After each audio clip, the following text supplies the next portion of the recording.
আজকে আমি এসেছি মালদা ডাক্তার দেখাতে। যে ডাক্তারটা দেখাবো ওই ডাক্তারটাই ফোনপেতে টাকা নিতে চাইছে না। তো আর আমি এটিএমও নিয়ে আসতে ভুলে গেছি, আর রিটার্ন বাড়ি যাওয়াও যাবে না, কারণ এতক্ষণে ডাক্তার উঠে যেতে পারে। তো আমি ফোনপে থেকে টাকা উঠিয়ে দেখাবো স্টেটের এটিএমে।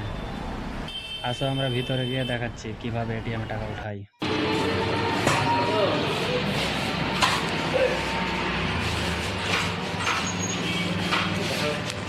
এখানে এই যে এটা কিউআর লেখা আছে, কিউআরটা দেখে দাও তো একটু। কিউআর বার করবা, এখানে ফোনপে বার করবা। ফোনপে বার করার পরে নিজের যা লক আছে স্ক্যানার খুলে নেবা। খুলে নেওয়ার পরে এই যে ফোনপের কিউআরটাতে মারবে।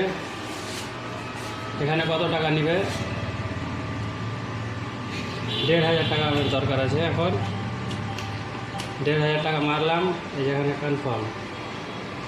এখানে কিউআর আসবে আবার একটা, কিউআরটাতে আবার কিউআর দিয়ে দিলাম। এই যে এখানে আবার একটা ফোনপে পাসওয়ার্ড দেখে নিলে আমার কোনো অসুবিধা নেই, দেখে নিলে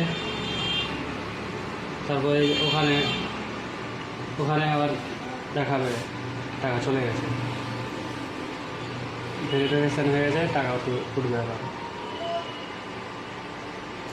একটু ওয়েট করতে হয়, আর ভয় খেয়ে নিলে কি টাকা আসবে না, এটা হবে না। টাকা কোথায় যাবে? এখানে আছে। তারপরে টাকাটা ওঠানোর জন্য কনফার্ম আর ক্যান্সেলের অপশান আসবে। তো টাকাটা নেওয়ার জন্য কনফার্ম করতে হবে। তো আমি আবার কনফার্ম করে দিলাম টাকাটা নেওয়ার জন্য। টাকা গোনা হয়ে গেল। টাকাটা ধরো তো, টাকা চলে আসলো।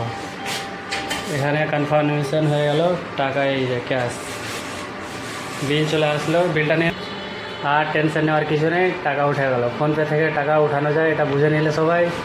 আর যদি কেউ না বুঝতে পারে তো ভিডিওটাকে আবার কমেন্ট করেও জিজ্ঞাসা করতে পারে, আর ভিডিওটাকে দুবার দেখলে দেখতে পারে। আর